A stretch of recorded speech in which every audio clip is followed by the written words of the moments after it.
Herr Gasser, Sie erlebten im Laufe Ihres Lebens 2 Nahtoderlebnisse. Wie kam es zu der ersten Erfahrung? Ich hatte frisch die Motorradprüfung mit 19 Jahren absolviert. Ich fuhr dann mit meinem Motorrad in die Nachbargemeinde. In einer Linkskurve hatte es Laub auf der Straße, da wir bereits schon Spätsommer hatten. Ich als Neulenker hatte diese Situation ein bisschen falsch eingeschätzt und dann passierte es. In der Kurve verlor mein Hinterrad die Haftung. Es drehte dann mich und mein Motorrad über die Straßenmitte. In diesem Augenblick kam ein Lastwagen und ich wurde dann zwischen Lastwagenzug und Anhänger hindurch katapultiert, ja genau. Ja, ich wurde dann durch diese Wucht weggeschleudert. Ich habe das Gesicht, den Helm, den Kopf an der Dichsel angeschlagen und wurde dann auf das Grasboard auf der anderen Straßenseite kam ich dann zum Liegen. Ich wurde dann mit dem Rettungshelikopter ins Inselspital nach Bern gebracht, wo ich notoperiert wurde.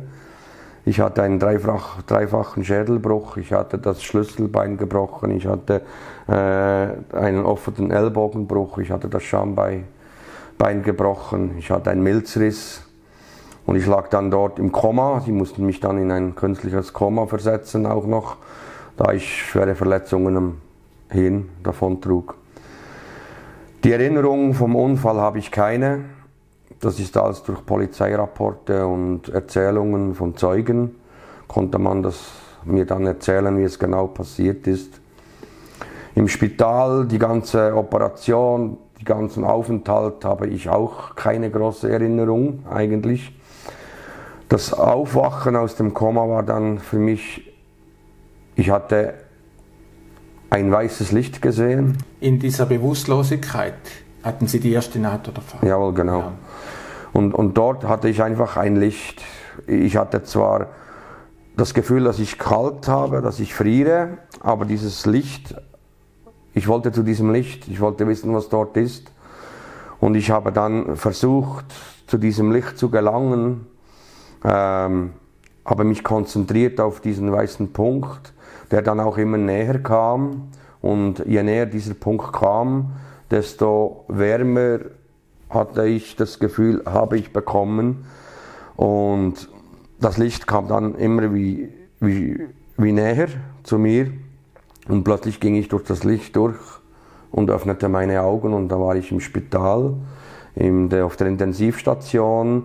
Ich konnte aber diese Leute nicht einordnen, die da herumliefen und hektische Bewegungen machten, alles zusammen. Ich kannte diese Leute nicht, ich wusste nicht, wer das war. Ich wusste nicht mal, wo ich war. Erst im Nachhinein erklärte mir man dann, was passiert ist, dass ich im Spital war, dass ich eine schwere Kopfverletzung hatte, dass ich operiert wurde und ich hatte auch zum Beispiel meine Eltern in diesem Moment nicht erkannt, dass das meine Eltern sind. Wie lange waren Sie gefühlt in diesem Tunnel und wie sah der Tunnel aus? Für mich war das eine unendliche Zeit. Ich kann Ihnen nicht sagen, dass ich gefühlt habe 10 Minuten oder so. Es war für mich einfach unendlich. Ich realisierte, dass ich in einem Tunnel bin, aber wie lange ich schon in diesem Tunnel bin, kann ich Ihnen nicht sagen. Ich realisierte ja erst irgendwann plötzlich mal, dass ja da ein Licht ist. Wie lange, dass ich in diesem Tunnel verbracht habe. Ich hatte kein Zeitgefühl. Ich kann Ihnen das nicht beschreiben, wie lange ich das hatte. Und gefühlt, wie groß war der Tunnel? Gefühlt war dieser Tunnel immens lang.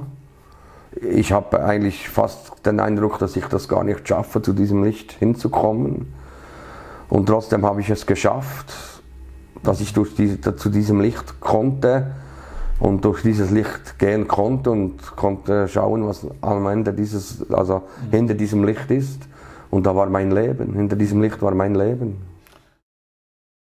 Im Jahre 1996 hatten Sie bei einem schweren Autounfall die zweite Nahtoderfahrung. Ja. Wie kam das? Wir hatten einen Autounfall auf der Autobahn. Ich war beim Unfall noch bei Bewusstsein, wurde dann mit der Ambulanz ins Spital gebracht, weil ich meine Beine nicht bewegen konnte. Ich war im Notfall, in der Notfallstation, wurde dann behandelt und erlitt aber dort dann im Schock einen Herzstillstand. Die Ärzte reanimierten mich und in dieser Zeit habe ich wahrscheinlich meinen Körper verlassen, weil ich habe mich gesehen von oben, von der Decke, habe ich mich unten im Spitalbett gesehen, wie die Leute alles versuchten, mich zu reanimieren. Und ich fragte mich einfach so, was ist eigentlich los, warum bin ich hier, ich sollte doch dort unten sein, als plötzlich die Stimme meines Vaters ertönte, dass meine Zeit noch nicht gekommen sei und ich solle zurückgehen. Und da schaute ich umher und plötzlich stand er neben mir und ich sah meinen Vater wirklich so, wie ich ihn kannte, mit Anzug, Krawatte, gekämmte Haare, gepflegt. Und er sagte mir wortwörtlich, du bist noch nicht dran, deine Zeit ist noch nicht reif. Kämpfe, geh zurück. Euer Vater war zu diesem Zeitpunkt schon längere Zeit gestorben? Ja, der ist 1987 ist er gestorben. Und diese Worte von meinem Vater war für mich wie eine riesige Motivation oder Hilfe, dass ich jemand habe, der zu mir schaut und sagt, geh, kämpfe, bleib nicht stehen, geh zurück. Und ich hatte auch versucht, irgendwie von dieser Decke runterzukommen, was mir aber nicht gelang. Und plötzlich hatte ich das Gefühl, dass mich jemand führt, dass mich jemand nach unten drückt und immer sagt, kämpfe, kämpfe, geh zurück. Und das ist so das Erlebnis, was ich dann auch hatte. Und auch da ist es so, dass ich plötzlich die Augen aufmachte und als erstes nach meinem Vater schaute. Aber der war gar nicht da. Es waren nur Ärzte da, alles. Und ich fragte dann auch später, ja, wo mein Vater sei. Und da sagte meine damalige Frau zu mir, ja, aber dein Vater ist ja schon lange tot, der ist nicht da. Ja. Und ich sagte, doch, ich habe ihn gesehen, ich habe mit ihm gesprochen. Oder? Und das ist dann meine zweite solche Erfahrung, die ich erlebt habe. Was für eine Wirkung hatten diese Nahtoderfahrungen auf Ihr weiteres Leben? Zuerst totales Unverständnis, totale Überforderung, das Erlebte überhaupt verarbeiten zu können, mit jemand darüber zu sprechen, dass man auch geglaubt wird, was man erzählt. Das war für mich wahrscheinlich die schwierigste Zeit, das Ganze zu akzeptieren, zu verarbeiten, dass ich das erlebt habe, einzusehen, dass ich das erlebt habe. Heute lebe ich mit offenen Augen. Ich gehe nicht mehr ich sehe heute nicht nur noch schwarz-weiß, ich versuche ein weites Bild zu erhalten. Zusammenkünften mit Leuten, sei es Geburtstage, sei es sonst an einem Samstag.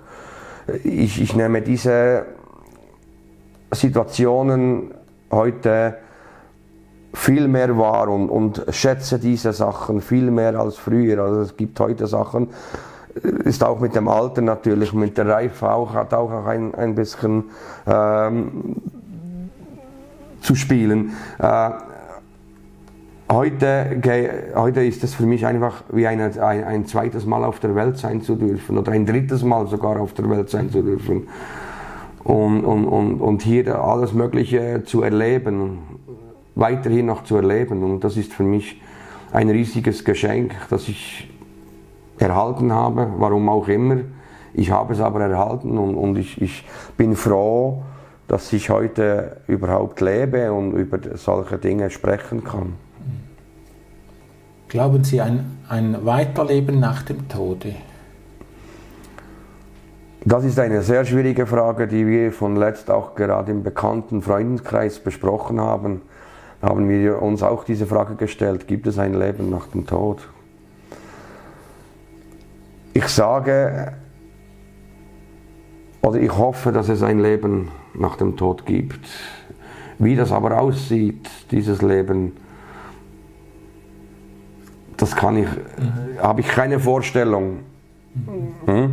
Ob ich in einem anderen Körper oder was auch immer in eine andere Welt komme, weiß ich nicht, das weiß ich nicht. Aber ich denke, dass es muss weitergehen. Es kann nicht einfach stoppen. Denn diese zwei Beispiele zeigen mir ja eigentlich, dass es ein Leben nach dem Tod ja geben muss, sonst hätte ich meinen Vater ja nicht gesehen. Ist dann die Erklärung für mich, damit ich mit diesem Erleben umgehen kann. Ich sage, ja, es muss irgendwie, in einer Form geht es weiter.